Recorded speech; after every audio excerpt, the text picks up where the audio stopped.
Hello, and welcome to Co-Ed for Kids Goes Live. My name is Kelly Godell, and I'm the Regional Coordinator for Prevention Services at Co-Ed Early Care and Education. Co-Ed is the child care and resource agency for 31 counties in eastern Ohio. This broadcast is brought to you in partnership with the Ohio Children's Trust Fund and the Eastern Ohio Prevention Council.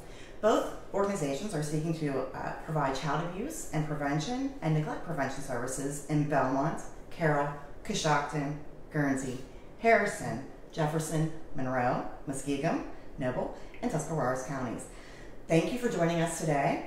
And today we are live in Athens, Ohio at the actual Co-Ed corporate office and in the Ohio Weatherization Training Center. My guest today is Kevin McCoy, who is the Technical Training Manager at the Weatherization Center. So thank you, Kevin, for joining us today. Well, thank you for having me. And as you and I were talking, we were saying that we're going to be talking about lead safety today and the effects on children and what we can do as parents and providers and just the general community to be more aware of what lead in your homes can do, how to have it safely removed, and all those type of things. And I have to admit, I'm not really familiar with this topic, so I really hope to learn a lot today. And again, with our audience being parents and community and providers, I think there's a lot of really good information, and I'm guessing a lot of people don't know, just as myself. So please tell me a little bit about yourself, how long you've been with Co-Ed, and what the training center is for, and then go into how our lead safety plays in with the lives of our children. Sure. I've been with Co-Ed. I've started my 11th year with Co-Ed. We, at the training center, we primarily provide training for the Ohio Weatherization programs statewide. Mm-hmm. Co-Ed itself represents the Appalachian region, but the training center has a contract with the state of Ohio, so there we have trainers who could be in Toledo as well as Marietta. Mm-hmm. So we're statewide, and we have done training nationally as well. Other than the weatherization side of it, we have what we call the OCLA, the Ohio Center for Lead Abatement. So we offer the licensure classes for the state of Ohio, the lead abatement for contractors, and the lead inspector risk assessor classes. And the lead inspector risk assessor they're both week-long classes, and the lead inspector risk assessor is the one where we will train somebody to go in and look for lead and then determine if it's a hazard or not in somebody's home. I want to come back to the lead, but I'd like you to share a little bit of information about the weatherization training as a whole, because I know that that's a large part, and the majority of our conversation will be about lead, but I think that there's another resource here, having this training center here and also being statewide, that I'd like people to know if they're interested in becoming involved with the weatherization. Okay, sure. Again, the weatherization program it's a program to help people, families in particular, with their energy costs, high energy usage primarily. We train the workers who will go into the homes of eligible clients to install insulation, to do furnace repair or replacement, water heater repair or replacement, that's gas and electric, or propane, oil, boilers. We do it all. Really anything with energy involved? Yes, yes. And there's a priority list. Seniors, and I use that word loosely because the feds were funded ultimately by the U.S. Department of Energy.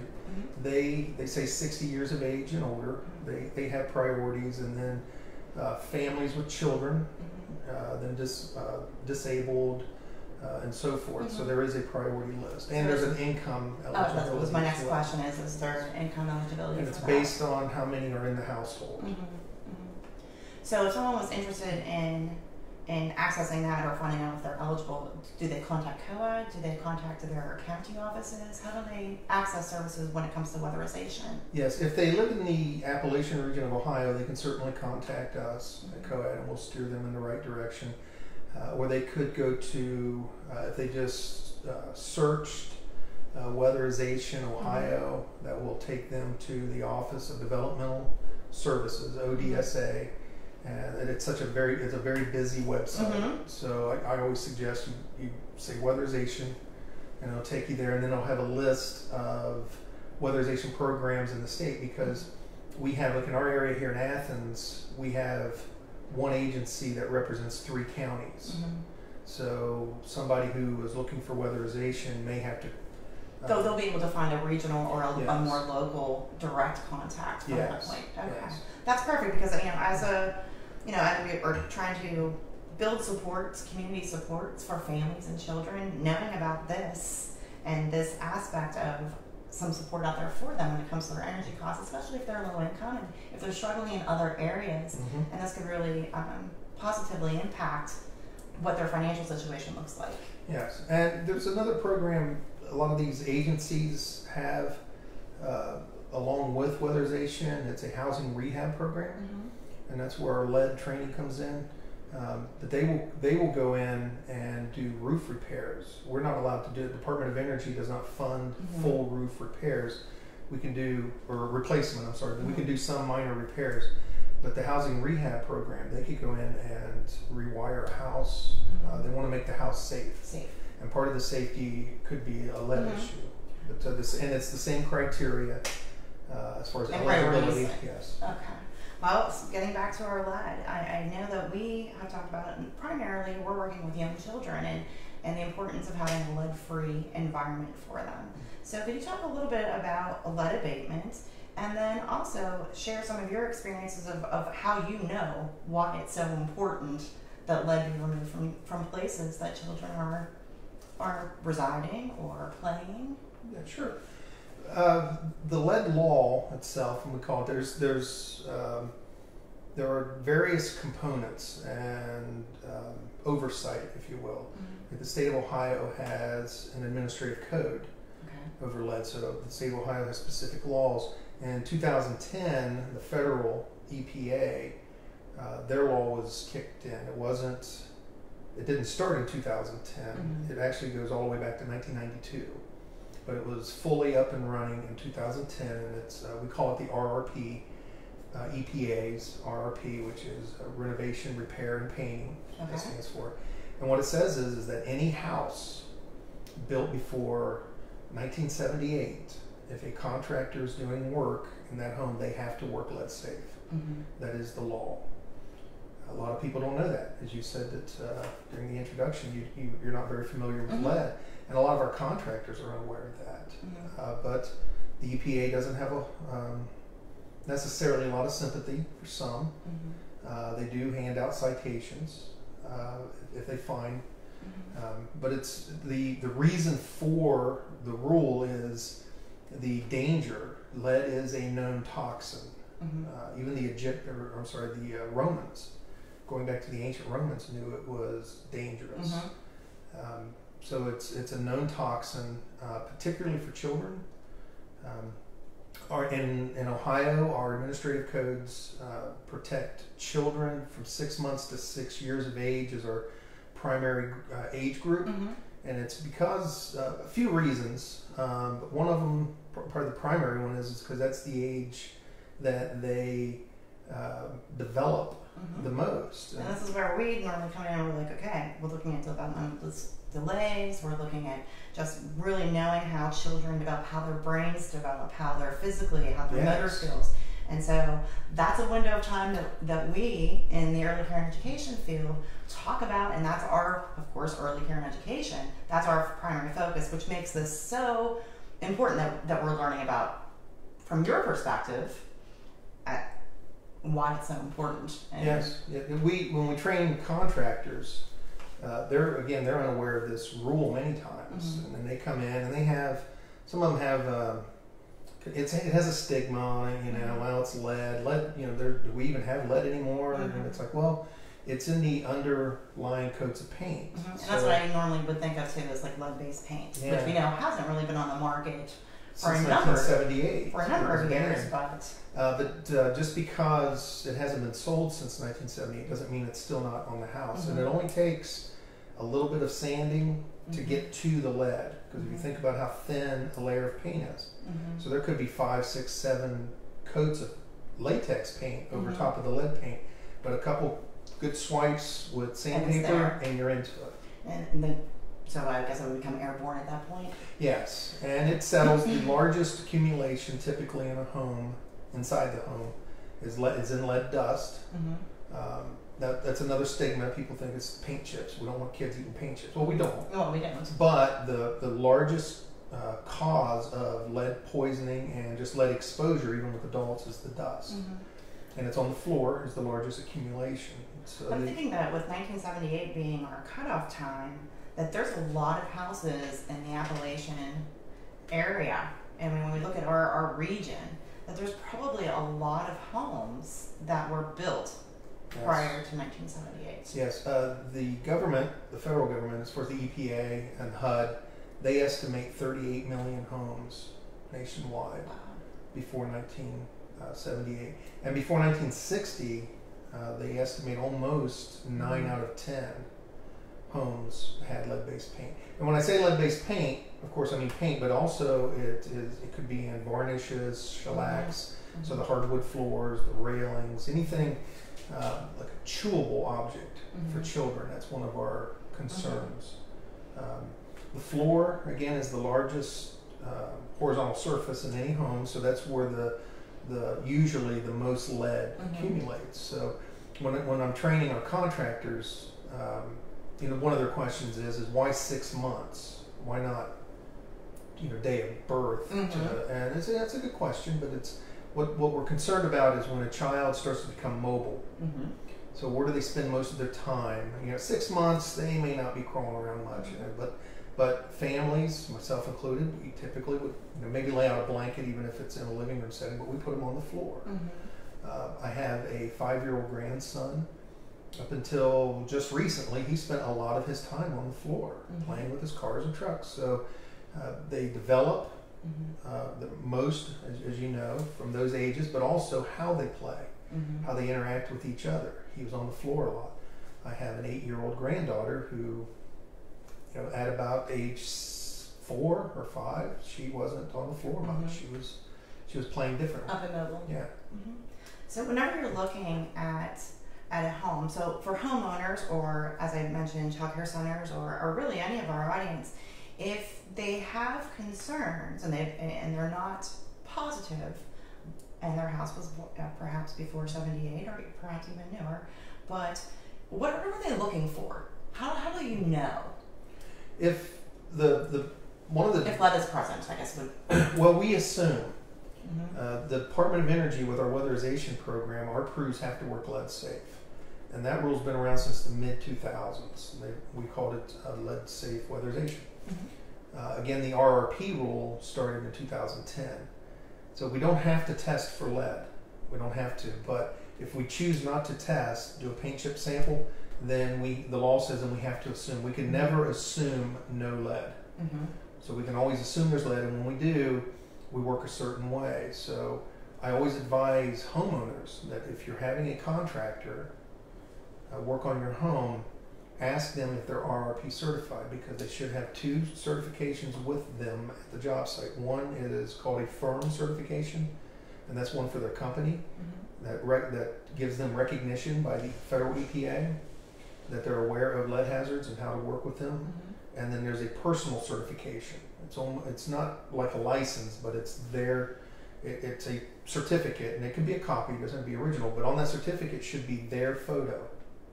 So it's kind of like a license. So if they present that and it's somebody else's photo, they may not have the knowledge as to how to work lead safe, how to protect their family. So pretty much because of the law since 2010, it's standard operating procedure that you just assume that it's there and do the work accordingly, which I think, since our conversation about dust and what have you, means that that's dust removal, that's all being taken care of and being removed from the home if that type of work is being done. Is that a fair assessment? Yes, and there are techniques that must be used.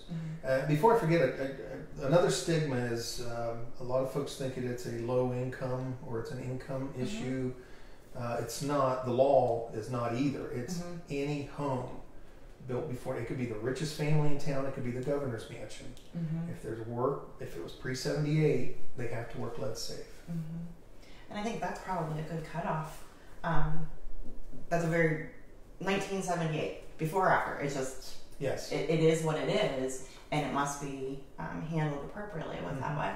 So when there's looking at lead removal. Is that something that you're training people to do, but is that normally something it takes care of the situation? It can. There's a license for certain activities, lead abatement license for either a worker. In Ohio, it's called a contractor, lead abatement contractor. And they have certain techniques that they have to use, and they could do removal, encapsulation, enclosure, or replacement. So one of the biggest, other than dust on the floor, one of the largest causes of dust in a home, other than tracking it from outside, which is very prevalent, are windows. Old wood sash windows, up and down friction impact surfaces, chipping, flaking paint. Those are some telltale signs of potential lead dust issues. So when a when a lead inspector risk assessor determines where the hazard is, then the contractor will has to determine how they will correct it. So with windows, the easiest and cheapest is to just replace them. Take out the old wood sash windows and put in vinyl replacement windows. When it comes to floors, it could be replacing carpet. If it's hardwood, then it may just be cleaning. And if there's a lead poisoned child involved, for example, or if a risk assessor has determined that floor to be a hazard, then it has to be done by a licensed contractor. If someone was interested in having the lead and the risk assessment, is that also kind of done through here, or how do you request it? And is that required when you're purchasing a home? It's not required.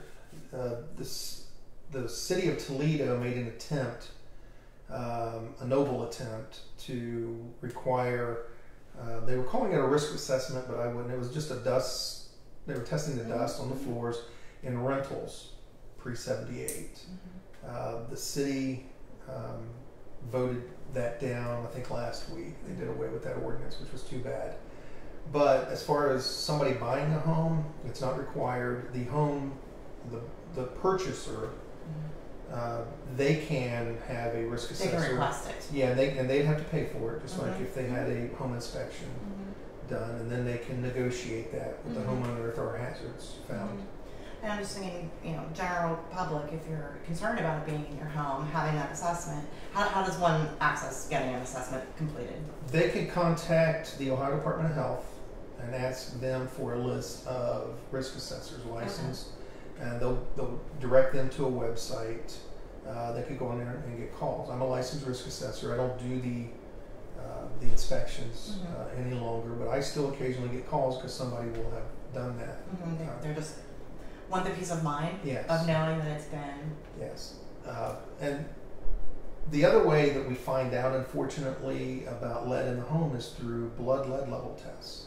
And I say unfortunate because the children are the ones who are being tested. There are no rules or laws for adults to be tested, but children who are on Medicaid, Head Start, going into Head Start, they have to have a blood lead level test. There are zip codes in Ohio, and the Ohio Department of Health on their website has the high-risk zip codes. And some doctors, I think they may be unaware.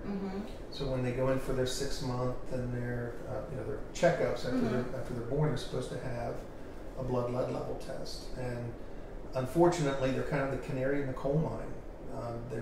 They've already been exposed to it, and they have lead in their system. And then the Ohio Department of Health, by rule, that doctor or that lab has to contact the Ohio Department of Health, and depending on the amount. In Ohio, 5 micrograms per deciliter is a lead poisoned child.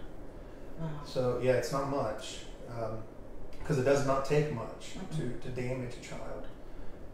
So the Ohio Department of Health will be contacted, and then they will send an investigator in, and it kind of becomes like a CSI in some cases, because they could come in and it may not be that home, it may be somewhere that they're spending out in the yard, or grandma's house, or wherever they're spending any of their time. Yeah. So, but most cases they'll find an issue in the home if it's pre-78, and they'll call that out to be corrected, and then that's when they have to contact a licensed abatement contractor and have those corrections made.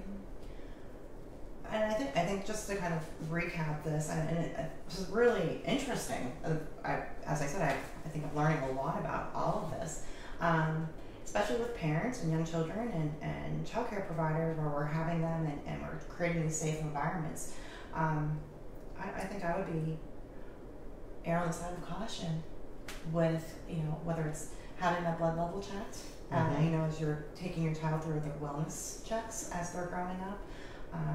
There's the availability of risk assessment. So I think it's something we don't often think about. You think about it a lot because it's your daily life. It is. But I think the general public, it's not something, it seems like it used to be a thing and now it's not. And I think you're very correct in saying a lot of people don't realize. The brief time we've spoke, you've already picked up on the importance of the blood lead level test. Mm-hmm. That's our first bit of advice and question when somebody calls me for a risk assessment. My first question is, have you had your blood tested, or your children especially? Mm-hmm. And if they say no, then so you need to have that done, so we will know what we're getting into before we even go in.